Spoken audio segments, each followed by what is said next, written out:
What is up, Grummies? Welcome to Arroyo Office Hours, your source for free cannabis cultivation education. I'm your moderator, Keisha. This is episode 94. If you're on the Hangout or checking us out live on YouTube or Instagram, be sure to drop your question in the chat. And if it gets picked, we're going to cover it during the show. Seth, Jason, gentlemen, how you doing today?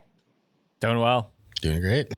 Awesome. Okay. I'm going to get right to it. This is a great question. We get a lot of questions about pH. So, Kootenai Craft Cannabis dropped their data with us on Instagram, feeding 4.0 EC and pH 5.9, pH stable in pipes after sitting still at 5.9. Plants are very healthy. Coco 1 gallon bags, day 25. Substrate EC 7 at full saturation. Runoff EC 9. Runoff volume 500. pH is 5.2. Any thoughts on why runoff pH is low? What actions, if any, to get my pH closer to my feed pH? Yeah, so I think probably the best place to start here is a little bit of a definition of what pH means in the root zone, right? So pH as a base, we're looking at the concentration of positive ions in solution, hydrogen ions specifically. And when we put different salts into solution, they dissolve, dissociate, and now we have positive and negative ions floating around in solution. So pH is really looking at that balance between positive and negative ions. And the more positive charge we have in the solution, the lower that pH number is. So the reason that pH number drops between input water and runoff water is because while the plant's sitting in that solution all day, it's pulling up, specifically at night, it's pulling up more. It's pulling out negative ions. Most of our plant essential elements are negative ions once they're in dissociated form from salts. So that plant, as it feeds, is constantly, shifting that solution to have a more positive charge because it's pulling the negative charge out of it. So if your plant's feeding at a healthy rate, we should see a little bit of a pH drop. Now, over time, as you're building up EC in your substrate, it's important to make sure you're getting enough runoff early on. So if we want to build EC, but we cut off runoff for let's say 7 days, there's a good chance that although we're building EC, we're building a lower pH solution because that balance isn't correct. So your best approach is to usually feed heavy, push a little more runoff if you're at a 3.0, sometimes bumping up to a 3.5 to help refresh and replace and reset that ion balance in the root zone. So yeah, and really, from a plant's perspective, the reason that pH is so important is because it affects how those different ions are uptaken and metabolized by the plant, right? So when we take a look at nutrient availability, it is actually somewhat affected by our different pH levels. I love looking at the charts on the internet as far as the solubilities of our macros, our micros, and getting an idea of, all right, well, when I'm at this specific pH, I am kind of just trying to wager what is making most nutrients most available. All right. And so as we go lower in pH, certain nutrients are going to be more available to the plant. As we go higher in pH, a different set of nutrients are going to be more available in the plant. And so we're always trying to find, hey, what's that happy medium that allows us to basically balance its uptake in the system there. And so, at 5.2 pH, yeah, you're just a little bit low. And I think I would follow Seth's advice here just perfectly in looking to correct it. Obviously, if you do that and you aren't getting quite the results that you wanted, you're not seeing that rise up to the 5.9 on your feed, then you might think about, all right, maybe my nutrient balance isn't quite right. If it's something that you're mixing up yourself, or you're not following the manufacturer's instructions, or you are following the manufacturer's instructions, then you might think about just adjusting some of those ratios a little bit and see if that doesn't help the balance of cations and anions in solution on that plant. Yeah, I wish we'd prepared a chart for a visual, because it really is cool when you look at all of those different availabilities lined up in a visual chart, and you can see why we typically want it between 5.6 and 6.0. That being said, there are some nutrients out there that are meant to be mixed at, let's say a 5.6 compared to a 6.0, for instance. And some of that has to do with solubility issues with different salts. And it's great to pull up. I think Jason's going to pull up this chart now. It's good to remember though, once we see this, we see tapering availability of nutrients down at low pH and high pH. But at 5.2, for instance, we still have plenty of availability for nutrients to be uptaken by the plant. The important thing is to keep monitoring it. So when we see that pH drifting low, that's when we really do want to keep making sure we're getting runoff every single day, usually that 5 to 10% minimum of irrigation volume. And that way we can also get a good pH sample. And it's important too, when you're doing this, to make sure you're irrigating slowly and actually hitting field capacity before you get runoff. So that way your sample actually reflects what's in the block and isn't artificially high because you're pushing water through just to get that runoff. Yeah, so I did want to just pull it up because, well, Seth and I were both mentioning how valuable that these can be. And one of the things that you definitely want to make sure is that the chart that you're using is applicable for the media that you're in. So if I'm in rock wool, it's a substantially different pH range for that optimal rather than if I'm in something like soil. And so, yeah, if we were looking for Coco, I might throw Coco in my search line. I'm just going to pull up this ResearchGate one because they're usually some pretty solid publications here. And so if we see, it looks like, all right, well, nitrogen's optimal uptake would be between 7 and 7.5 in this specific range here. I wonder what kind of substrate I'm looking at here. Yeah, and that's another important thing too when we're talking about, rock wool or straight cocoa. Those are pre-unbuffered media, so we have really good control of what's going on. If you're running a pre-bagged mix that does have any buffering capacity in it, that's something to be aware of. You might not have to do nearly as much adjustment with your pH to achieve a stable range just because your soil or your media has some buffering capacity in it. All right, here we go. So this one's from the Coco Depot. And open image, new tab. Let's see if we can get a nice view on this here.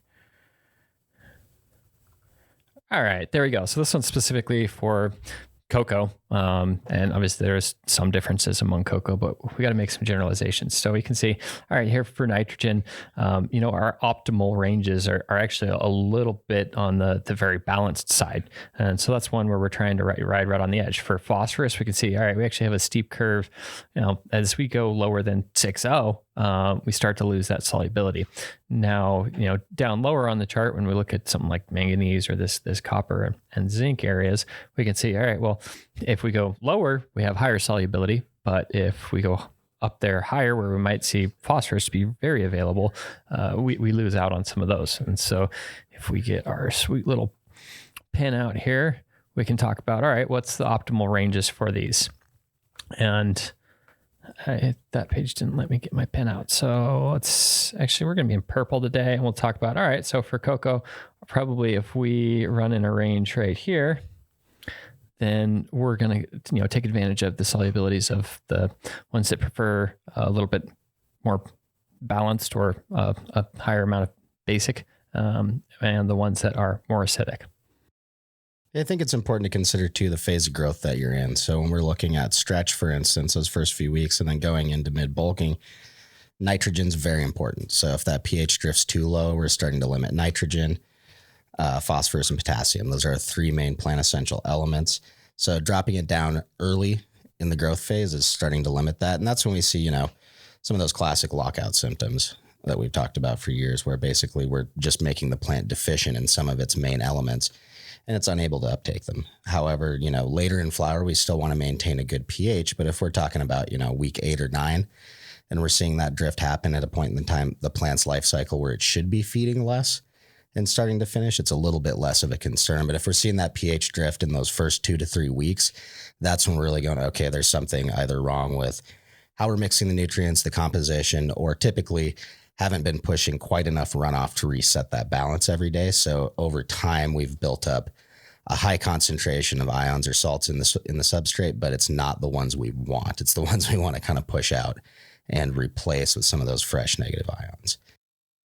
Yeah, and actually one of the things that might also be an option is think about what you're using as a pH adjuster in your system. There are certain chemicals that actually will prolong how well that pH is adjusted for. So in this case, if you are using something like a nitric acid, which has a lot of residual, that stuff will maintain a acidic component to your feed for a long time. So you might move to something that's a little bit less powerful, and same with vice versa on the basic side. If you're using something that doesn't have that buffering capacity, then choose one that stabilizes your basic component a little bit longer. The fact that you are 5.9 in the pipes means that's probably not the first thing to look at, though. Yeah. There's a few different things to look at when we're talking about pH and solution. Another important one is, how are you mixing up your tank? So for instance, I've worked in places where our groundwater is coming out that we used to mix at 7.5 to 8.2. Depending on the volume I'm mixing up and how much salt I'm loading that up with, I might actually end up putting in a substantial amount of pH down. Is a commonly named product, usually phosphoric acid. At a certain point, that's starting to affect my P value, my phosphorus value in my mix. And another thing to consider, if you're having to adjust your pH quite a lot, but apart from your input water, are you mixing your salts in first up at like a 7.8 and then trying to pH down from there? Because if so, you're probably going to have some solubility issues. It's going to be hard to really nail that EC or ppm value fully dissolved that you're looking for. So right back to, always reference your manufacturer's suggested mixing instructions, and then don't be scared to call them and ask. Any nutrient company you're working with, if their product has special mixing instructions, they usually try to include it. And then if your water quality, and not necessarily quality, but like, let's say your pH coming out of the ground is quite high or quite low, it's always a good idea to consult that manufacturer and say, hey, what would you guys do in order to mix this properly and make sure that all of my nutrients are getting dissolved and I'm not having any unintended fallout or pH swings. The chemistry on it isn't super complicated, but these companies do put a lot of effort into their R&D to try to make sure they figure out how to use these in like every possible application they can get into, right? They want to make money. So that's probably a very good thing to research. And we don't know, from this question, what the input water pH is like, but that's just another thing to keep an eye on, because especially if you've, move from area to area, or you're moving building to building. That's part of why we see, like RO being so popular in commercial installations, because sometimes it's easier just to strip everything out than to try and deal with whatever particular problem you have there. Like if you've got a really high carbonate load, like, okay, do we try to chemically buffer that out, or do we just filter it and have full control? And that turns out to be maybe not more economic in the end, but sometimes just easier in terms of like effort, input, labor, and risk. Yeah, another thing, kind of think about is, all right, what was the pH of the media before I even started growing in it? And I think a few episodes back, we hit on a lot of, initial soak up procedures that are really important to try and get that pH to be a more stabilized area. Fortunately, things like Coco are a little bit buffered. And then unfortunately, if they already have a pH that's way off, that buffering is going to resist a change to the pH. And so it might take a little bit longer. You might even be somewhat into the run before you see that pH stabilized in the ranges you want. Yeah. And if you're dealing with a media where that's a persistent problem long term, you might start to consider some of the economic impacts of having to rinse your media before you charge it like quite a lot with nutrient solution, because RO is not necessarily going, just putting in straight RO is not really going to change that pH in the root zone. We've got to reset that with some sort of ion, ideally the ions we want for plant health. Oh my God. Outstanding, you guys. Great overview. I want to ask this follow-up that was posted on YouTube just to kind of close out this conversation. All questions are welcome, but we got the post here. Hey guys, I have more of the opposite problem with pH. Feeding pH 5.8 to 5.9, EC feeding at 2. My drybacks are just cutting it at 10 to 15%.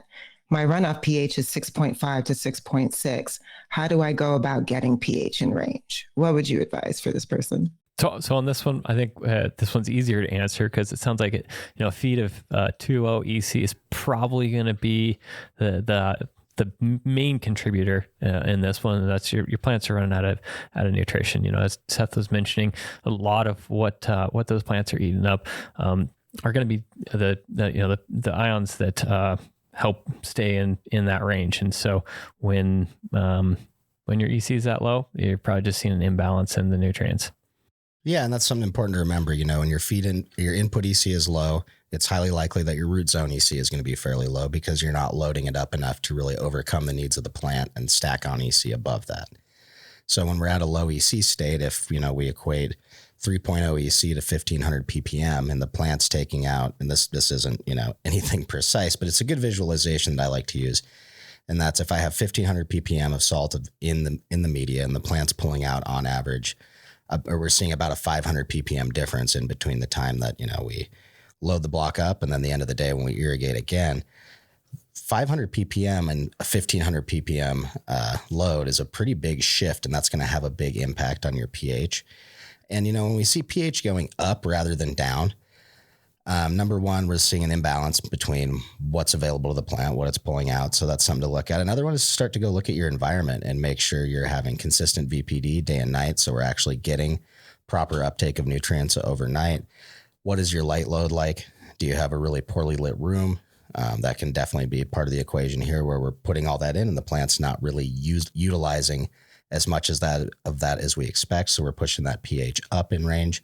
There's a few different things to look at, and like everything, check all your boxes and make sure everything is in line for every parameter that you want to achieve here. If we're chasing pH, but we know we've got pretty bad environmental problems, it's going to be hard to really, really correct that pH in a meaningful way until we get that environment back in line. And then, the important part of that to consider too is if our pH is low and then we've got some environmental issues, we've got to fix that environmental issue at the end of the day to get the yield and quality we want. So, it's kind of back to the old, there's no easy Band-Aid with this, and everything is interconnected to an extent. Yeah.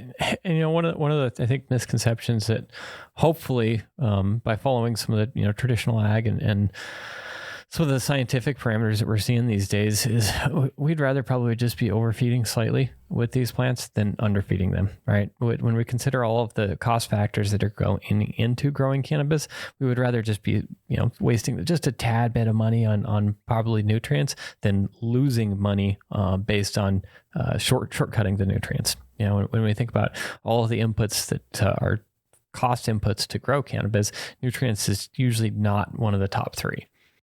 Yeah. And, a good thing too, to really keep in mind looking at big ag models is although across the country, we've seen cannabis fall to commodity prices everywhere, the commodity price for cannabis is still incredibly high compared to other forms of biomass that people grow to sell for food.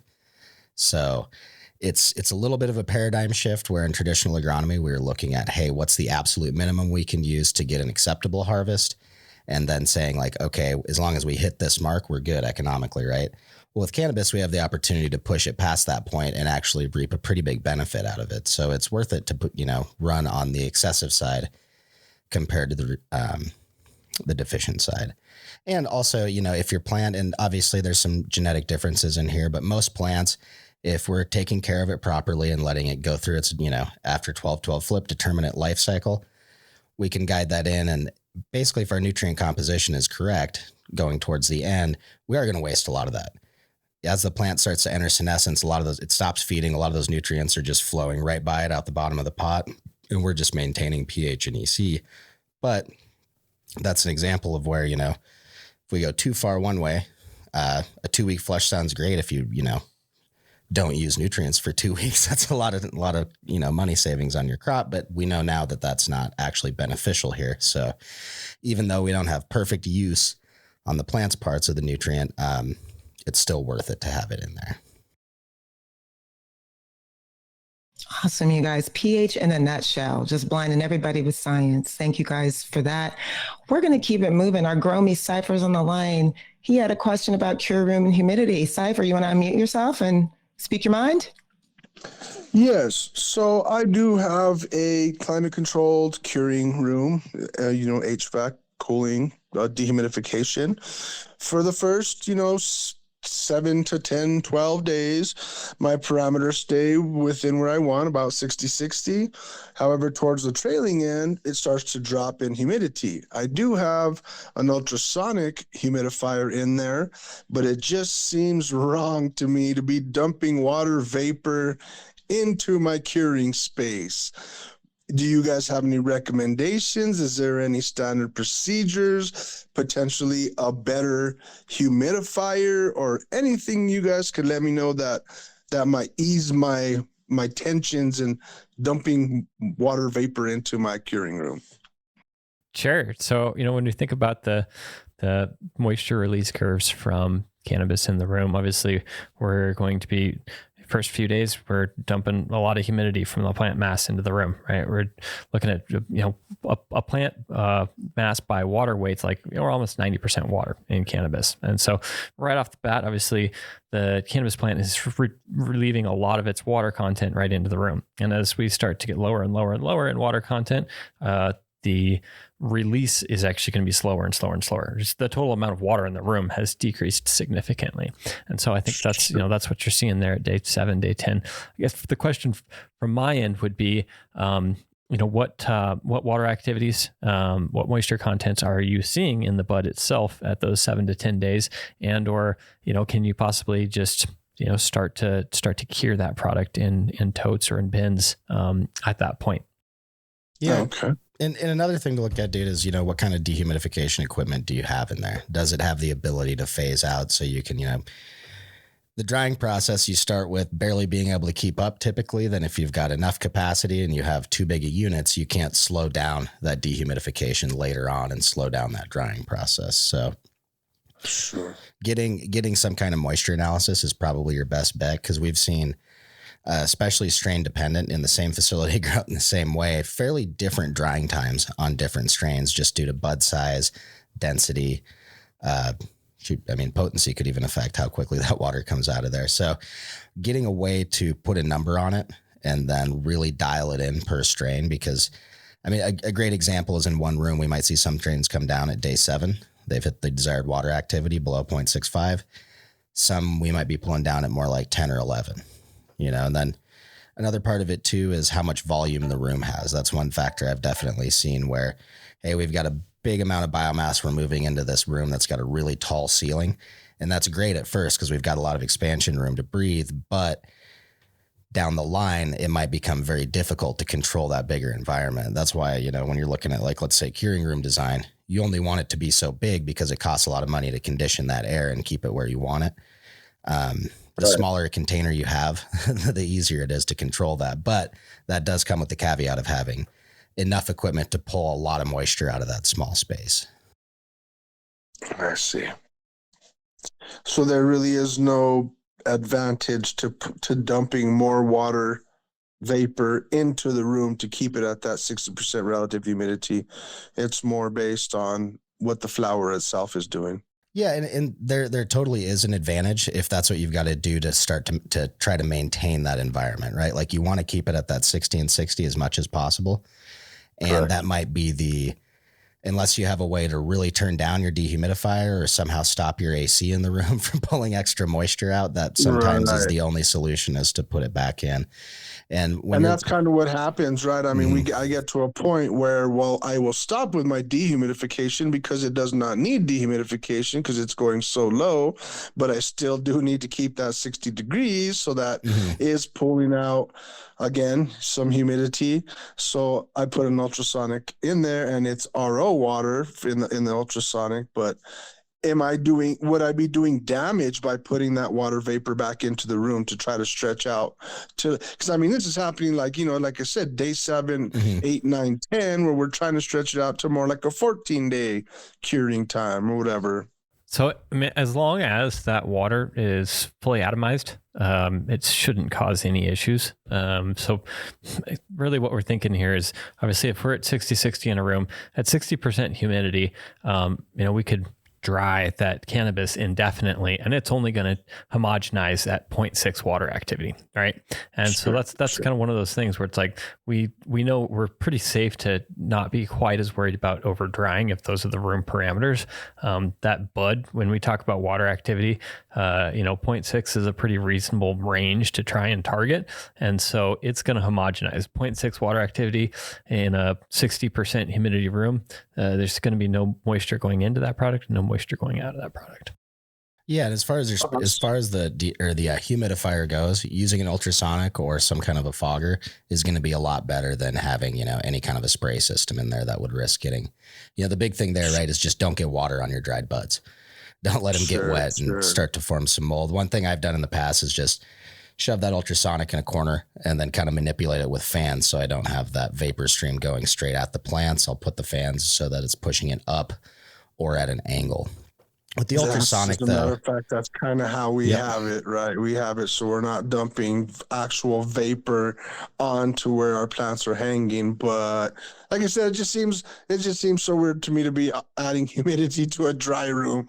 So that's why I wanted to get your opinion. So I appreciate that. You guys have explained a lot and helped ease my mind a little bit. So I appreciate you guys. Thanks, man. Yeah, no problem.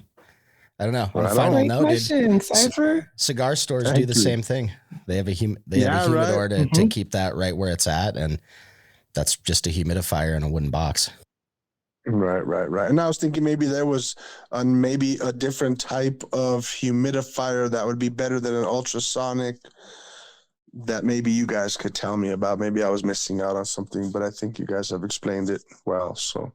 Yeah, I mean, there's products out there, like Fogco is a popular one that's in use in a lot of grow rooms, but you don't really have to get too elaborate with it as long as you're getting enough to keep up with needs. Cool.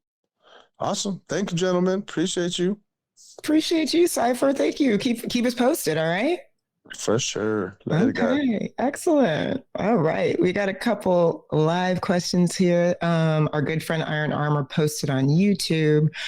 I'm doing a small perpetual harvest in a tent, planning on putting in a plant every 21 days. What is responsible VPD to keep the tent at, since I will have 3 plants at 3 different stages? I'd shoot for 1.2.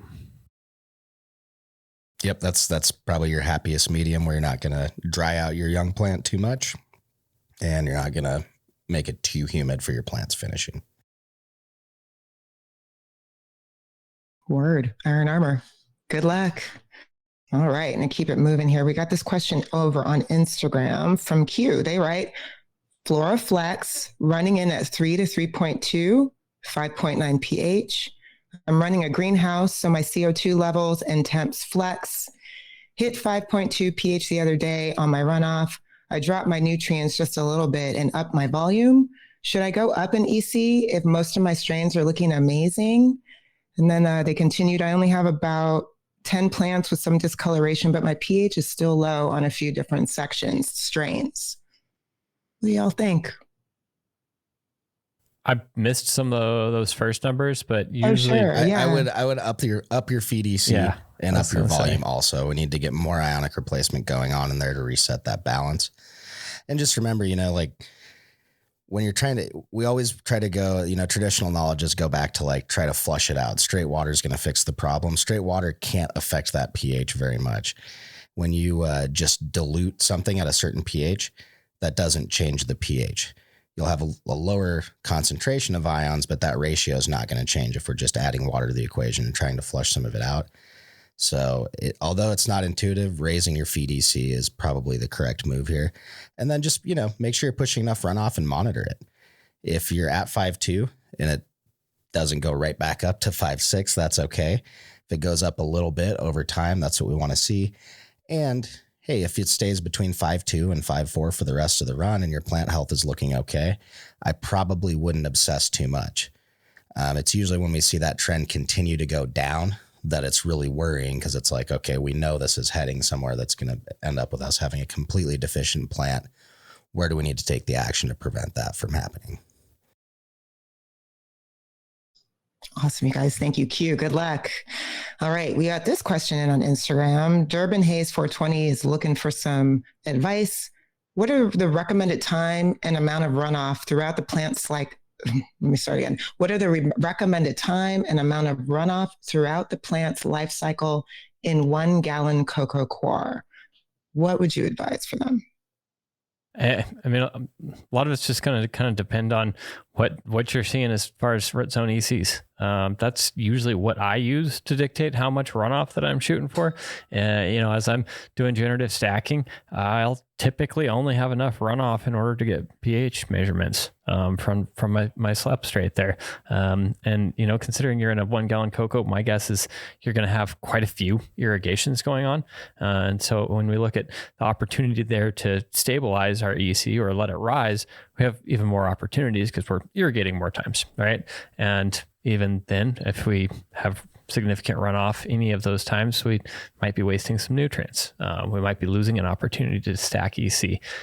That being said, during our vegetative bulking ranges, typically I will get enough runoff in order to bring my EC down into check. And again, as I said, with the smaller substrate and the number of P2 irrigations that you're having in vegetative bulking, you may not even need to target a significant amount of runoff, and you may just actually initially get that runoff for the first few days and then decrease irrigations. The whole goal of runoff is just to alter the substrate parameters slightly in order to achieve your desired parameters, right? And so runoff isn't doing anything for the plant necessarily. It's just doing things to manipulate the substrate.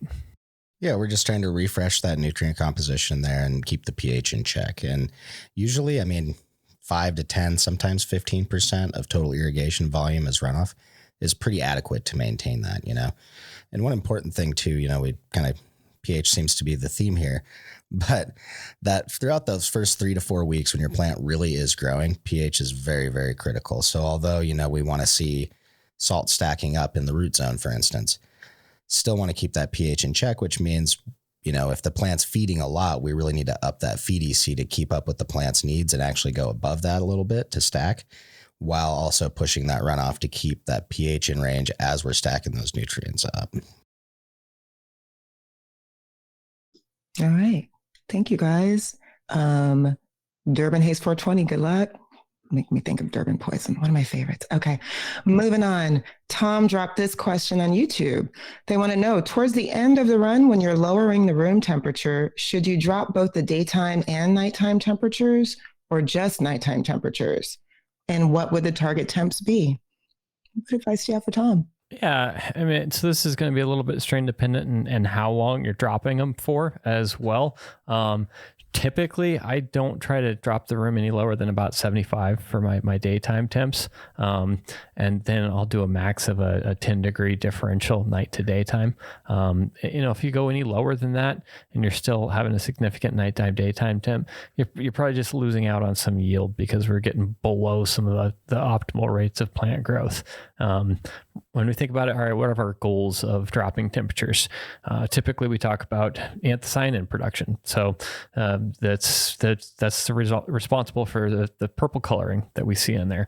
And a lot of times we can get enough anthocyanin production just by dropping nighttime temps, keeping our daytime temps close to where we might have been at, and optimize the yield there. Sometimes a little bit cooler temperatures, we can actually get a little bit harder buds as well, a little bit more dense. So it's going to kind of depend on how does that strain respond to a change in those daytime temps. Yeah, there's, obviously some pretty big strain differences, and take into account what your lighting is. And when you're trying to dial these room parameters, one of your best friends is going to be a little laser thermometer. Because we're always focusing on what is that, the room temp, that's all great. But what is your actual plant temp? What does that leaf surface temp look like? So if I'm trying to get that overnight differential, especially in let's say an HPS room, I definitely do want to lower that ambient daytime temp down to, let's say 75, because my average plant temp is still going to be in that 78 to 80 range. Whereas if you have LEDs, it's really important to go out there and get that temp, because 75 degrees in the room with an HPS for the plants might be a lot more like running it at 78 to 80 ambient temp in the room under your LEDs. So really make sure you're targeting that actual leaf surface temp. And then from there, we want to see an actual 10 to even up to a 15 degree differential in the actual plant surface temperature. So for HPS growers, traditionally that meant, daytime temps for the last 2 or 3 weeks running down at 75 as an average in the daytime, down to 65 at night. With LED, especially if you have really good airflow, we might be looking at more like 80 to 82 in the daytime, all the way down to 65 at night. But as Jason said, there's a balance between slowing down plant metabolism and promoting certain characteristics like hardening up the nugs.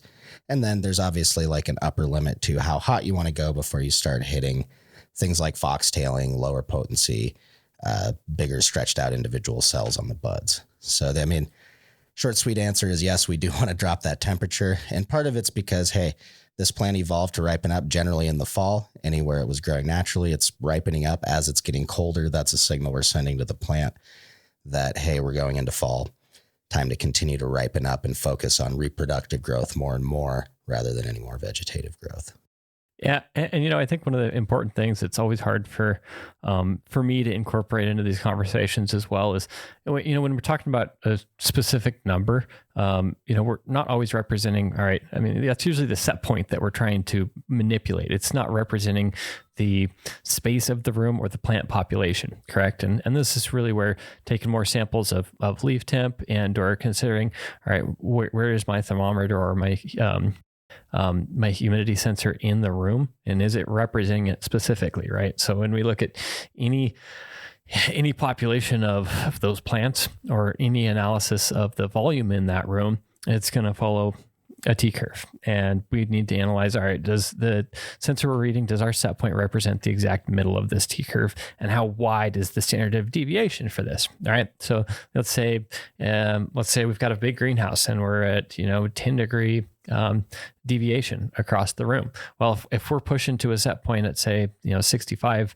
degrees, we might be starting to push the boundaries in some of those cooler areas. So do keep that in mind when you're making these decisions on how far do I want to push these set points? Do I have the tight enough deviance in the room or variation in the room? Is it tight enough to really start pushing the envelope on how much I can induce these favorable characteristics?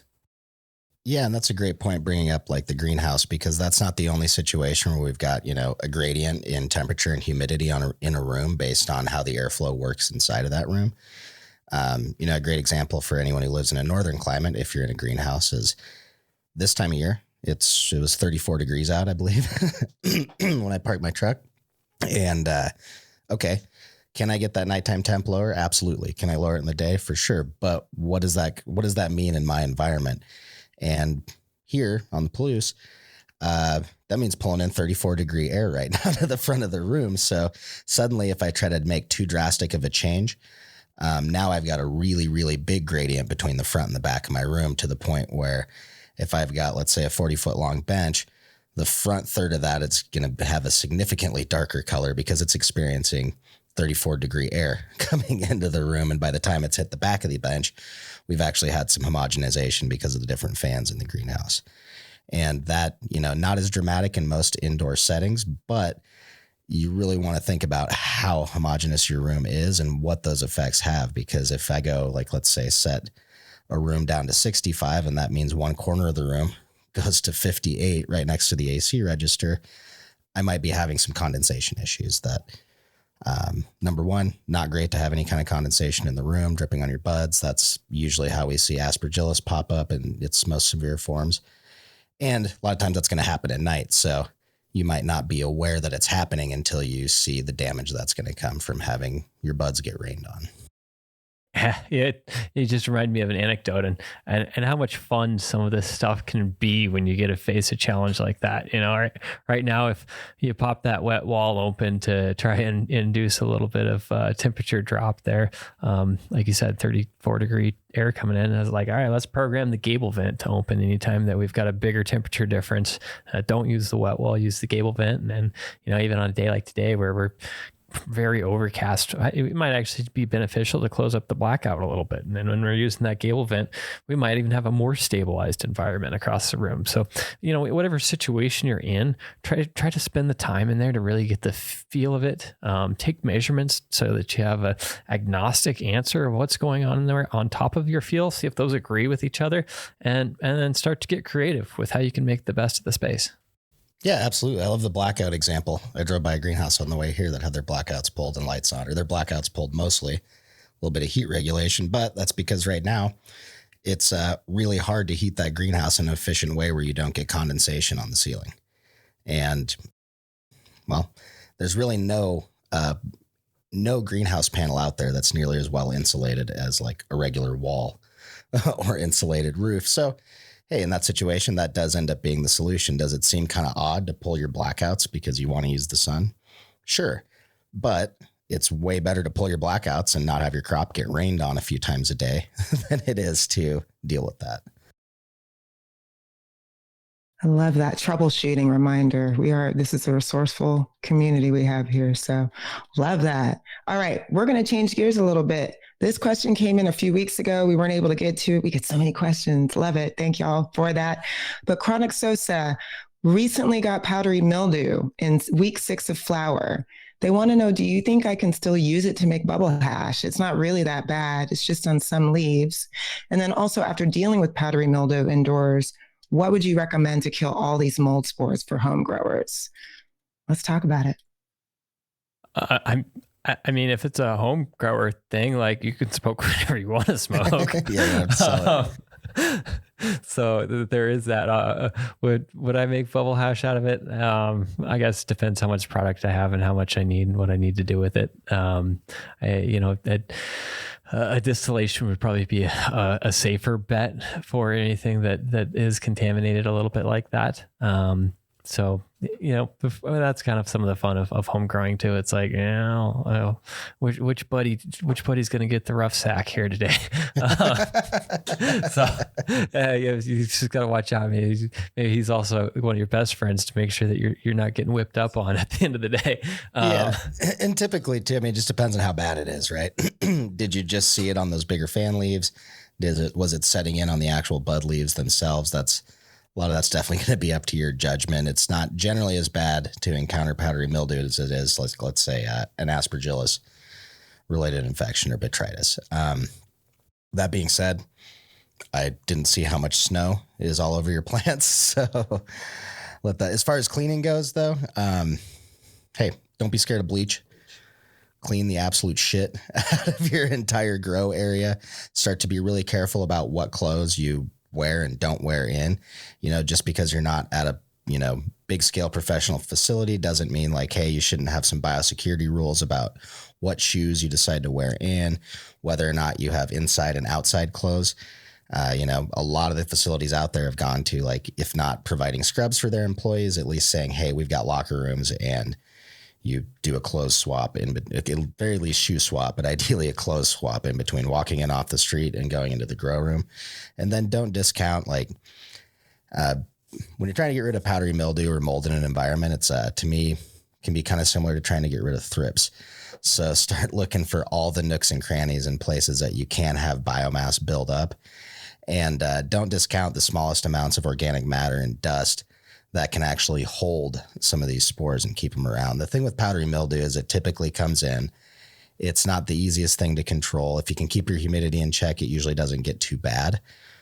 But once it's in your system, you want to really, really be careful and clean it out. And sometimes, especially if we're talking about a garage or basement or whatever, smaller facility, your dry room might not be getting the attention it needs. It could be hosted in there, and then you're spreading it around the rest of the facility. So really, really, really clean hard, and, start looking at, like I said, really, really nooks and crannies is where I see it pop up a lot. The places that are hardest to clean usually get cleaned the least, and that's where we see things being fostered and held. Yeah. And, one of the things that I've found growing at home is, the more attention to detail I put in before I start growing it, the more fun it is to grow in it. Anything that is going to be more difficult to keep clean, it's just not as much fun, right? And so a lot of times, like, I'm so excited to get these seeds popping and start rocking and rolling that I'll cut some corners. And it seems like when I do that, I end up spending 2 or 3 times the amount of energy later trying to fix stuff up after I've got rolling. So, give yourself a little bit of extra patience there, maybe an extra few dollars just to get your setup as nice as you can afford and spend on it, both energy and time wise. Yeah. And don't discount the elbow grease. There's still a huge part of the grower's hands. There's still work sometimes in trying to eliminate some of these problems. And that can be compounded when you've got, I'll just use my house as an example. I have a dog, and my backyard is full of powdery mildew. I live in the Pacific Northwest, and it rains here every day right now. So what can I do? Well, I don't let my dog in the grow room, for starters. And then I just try not to go in there as much as possible. Additional steps are adding filtration to your incoming air so you can really isolate that grow room, possibly going to a fully sealed situation if you want to add CO2 supplementation to your situation if you don't already have it. But really isolating that and making sure all of your incoming air is clean and that the room itself is super clean. And, sometimes that goes back to design. If you've got a converted office or bedroom, let's say, and you went in and painted all the walls white and everything, sometimes you can harbor mold and things like that in sheetrock. That might be a design element that you decide to change for something like truss core or, real advice from lessons hard learned: don't staple Panda film up in your grow room. That's just going to create a place behind that Panda film to grow things on your sheetrock. So it's, like we always say, the holistic approach. Really get in there, and hopefully it's not too dirty in there, but be prepared to get dirty and possibly modify some things that just aren't going to work in that situation for biosecurity. And probably the last one I think we talk about quite a bit, but we didn't mention here, is just environmental control. Don't let things get to run away on you with the humidity. Yeah, really, if you don't have something to monitor your environment 24/7, I would say that's one of the best things, one of the best investments you can make. Even if you've got an 8-year-old Blurple LED that's 600 watts and you don't like how that's performing, if you have like a high humidity condition at night or at lights off that you're blind to, nothing you do is going to actually fix that problem unless you fix that environment. Fantastic advice, you guys. And just want to add our knowledge base. We've got some articles specifically about powdery mildew, and they're pretty great. I know because I wrote them. So check them out. Thank you guys for that. All right, we're going to move on to the next question that came here on YouTube from Ian. Ian writes, I am seeing the substrate EC go down along with the water content when it should be an inverse relationship. It is day 14 of flower, feeding 3.5 EC. Runoff pH is 5.7. What would cause this? We have 600 plants and 1 gallon Coco. We're using Arroyo with 20 Teros 12 sensors. Oh, appreciate you. Good looking out. All right, what do you guys think? Hungry plants is usually what we're seeing in there. And we think about, all right, so we're in a 1 gallon Coco. Our nutrient level is a concentration, right? So the smaller amount of water we have in there, the smaller amount of total nutrients that the plant has access to. So that's usually what I see when the EC is dropping with water content, is that a plant's eating it up as fast or even slightly faster than we're replenishing the substrate. Yeah, especially if you're vegging in that 1 gallon Coco pot, there's a good chance you hydrated that, charged it up at a 3.0, drop a clone in, and then we're really not putting a whole lot of water on that plant for, like, let's say that first 5 to 7, even 8 days, throwing a clone into a 1 gallon. We're putting on some small shots to encourage root growth, but in order to get that mass of salt into there, we have to deliver enough nutrient solution with our concentration to actually get that amount in. And a lot of times what we see is even feeding at a 3.0 in veg, if we're going in and say we got a 14-day veg and we're not feeding an appreciable volume until day 7 or 8, at that point, once the plant takes off, if we've only ever reached about a 3.0, because that's all we've done is continue to put in 3.0 as the plant's eating and replace it, suddenly we'll go into flip. And once in flower, we go to 12-12, that plant takes off. That stretch starts going and its needs for EC increase dramatically. And if you start, general value is anything below a 4.0 going into flip in most of today's modern high intensity environments is going to be not necessarily deficient, but it's going to be difficult to stack EC up on top of that because that plant is eating through almost everything you're putting in every single day when you're at that low EC state. So typically when we see that EC line be parallel to the water line, the water content line, that usually corresponds with a pretty low EC situation. If I had to guess, your in-root zone EC is probably between a 2 and a 4. And basically it goes up when you add water and salt in, and then that plant's taking out most of what you're adding in throughout the remaining 23, 24 hours. So goals for next time: get that EC up in veg. And, one little trick that I've definitely employed is like, hey, I've been feeding a 3.0 in veg. Most of my plants are somewhere between a 2.1 and a 3.2, let's say. I'll go in and feed out a 4.0 for a day or two before transplanting, just to try to stack a little bit more up in that root zone before flipping over into flower. Awesome. Ian, good luck. Keep us posted. All right. Nana dropped this question on YouTube related to EC as well. They're wondering why running straight fertilizer salts at a lower EC is satisfactory. Is there something like a filler or anti-caking agent in Athena that causes such a high EC? What do you guys think? I mean, different nutrient blends are just going to result in different ECs. We see it across the board. As far as, is there anti-caking agent in these? Yes. Quite a few of the mainstream manufacturers do put an anti-caking agent in their salts, and it comes from direct feedback that we see from the clients, where they're like, "Hey, I had a rock solid block of nutrients, and it's damn hard to mix because I got to beat it up with a hammer first." And most nutrient suppliers that we see these days, when they get responses of bags that have gone solid on them, they just replace that stuff, and so that's why they do caking agents, is one, to keep the clients happy, and then two, to keep return product down. Yep. And also it's a recognition that, hey, most of our, bigger growers out there, number one, we're going to mixing salts. Number two, automation's entering the game. So we're usually mixing a lot of these salts from a concentrate solution. So it's in the fertilizer company's best interest to ship you salts that you can mix up in an extremely high concentration for injection. So basically, if I'm trying to put, close to a pound of fertilizer in a gallon of water when I'm making that concentrate, that really needs to dissolve. If I start to have fallout in that concentrate mix, then that's ruining my injection ratio and making it very difficult to achieve my target ECs. So it's like Jason said, yes, they have all that, and be happy about it. I've definitely used stuff back in the day that did not have any appreciable characteristics for being adaptable to different situations, like there's some products I've used in the past that I basically had to use, water pH down to like 5.5 and at about 90 degrees to dissolve it in a solution and then dump it into my grader reservoir. And hey, you do what you got to do, but that's not exactly like a desirable trait for a product on a commercial level, right? Right on, you guys. Thank you. Okay. Danny dropped this question. He's looking for you guys' individual, specific experience. Based on your experience, what causes Hermes the most? The fact that although we describe it as dioecious, most plants have the ability to express hermaphroditically. So genetics plus stress.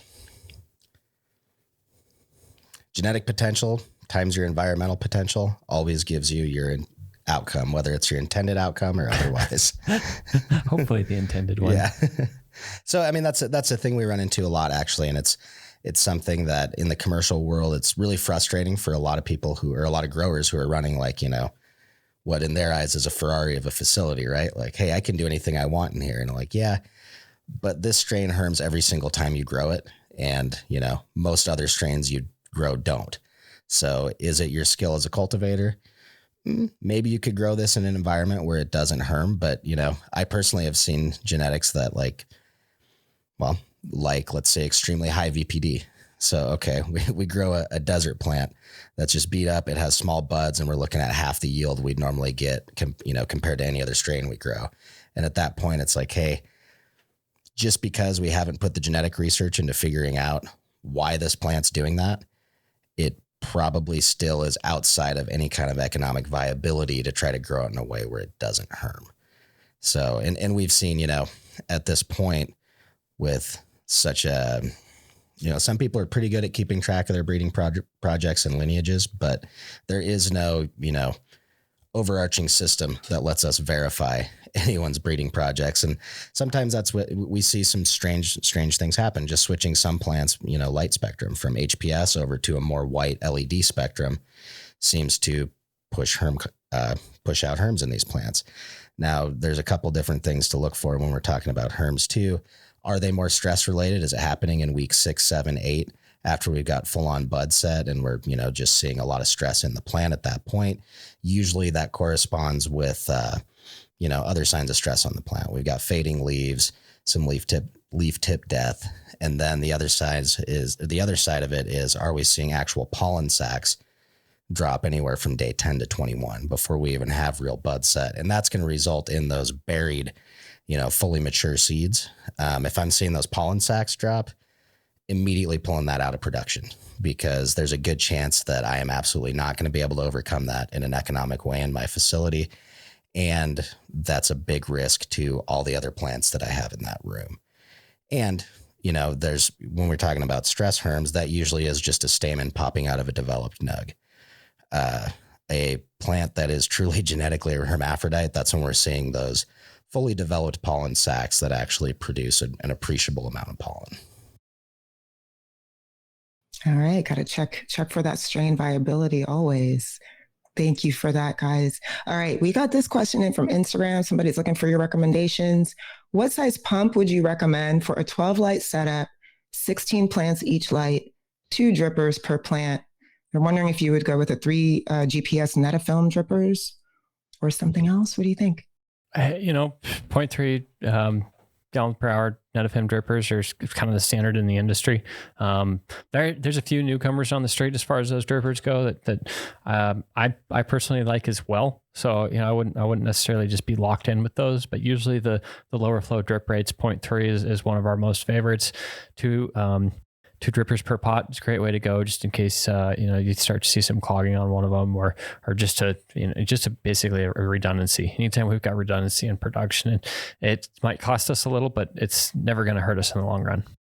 Yeah, 0.3 to 0.5 gallons, pretty standard. One thing that's is terrible and awesome about irrigation technology is, if you do this for a few years, you're gonna have a chance to play around with different types of drippers if you want to, because they all break eventually. So yeah, that 0.3 to 0.5 gallon per hour. As far as a pump goes, you don't need anything too crazy. Just put your zones out and make sure you've got enough flow. We're not putting on, if you think about any of these irrigations we're talking about, 600 milliliters would be a gigantic irrigation. That's about a whole day's worth of water for a lot of these plants. Usually we're in that 1 to 300 milliliter for a big shot. That's not, if you project that across your entire irrigation zone, that's not a whole lot of flow. The biggest thing we're looking for is getting, a lot of pumps at the 3/4, 1 up to 2 horsepower, just enough to give you proper line pressure. Yeah, that's what I was going to say. I think Netafilm specs most of drippers at between 12 and 15 PSI as far as the opening pressure. So really what we want to do is make sure that we're at probably 20 PSI throughout the whole line. And ideally, when you are running that line, try to do it in a loop so you don't have any dead ends on there where you're losing pressure as we're losing water going down the line. That's just going to help make sure that the uniformity across the room in irrigation helps us create uniformity in our crop as well. Yeah, and don't cheap out like me. Buy the elbows. They're worth kink. You don't get kinks. Exactly. Yeah. Yep. Just some of those little parts are definitely worth their weight in gold at the end of the day, and keep it simple. Personally at home, if I'm running my little 1 lighter setup, I don't even have it zoned out. I have a pump with a timer because I don't want another thing to break in there. And at that scale, you don't need anything too crazy and fancy. And one thing I would definitely caution you against if you're in this situation is potentially going with a pressure sensing pump, such as a dab pump. Great product. I love them. But if you are in an area where you don't have a drain right next to your pump and you develop a leak, that's one of those points where it's like, hey, that could end up filling up your room over time. So just watch out for some of those little hiccups that can happen, and pretty quickly devalue whatever structure you're working in. Outstanding, you guys. This was such a good show. I'm going to go ahead and end the conversation because I have a very special announcement to make. We want to congratulate Michael Worthington of Flint, Michigan. You won an Arroyo Go. Thank you so much for entering our contest, and make sure you're tapped in because you never know. We might be doing some more giveaways in the future. So Michael, congratulations. And we can't wait to see what you grow, man. Good luck next time for everybody else. All right. On that note, Jason and Seth, Thank you guys so much. What a great conversation today. Thank you, Chris, our producer, for holding it down with me. And thank you all for joining us for this week's Arroyo Office Hours. To learn more about Arroyo, book a demo at arroyo.io, and our team will show you the ins and outs of the ultimate cannabis cultivation platform. If you have any crop steering or cultivation questions you want us to cover, drop them anytime in the Arroyo app. Email us at sales@arroyo.io or send us a DM. We're on Instagram, Facebook, and LinkedIn. We want to hear from you. And if you're a fan of the pod, be sure to subscribe to our YouTube channel so you never miss an episode. Thank y'all so much, and we'll see you at the next session. Bye.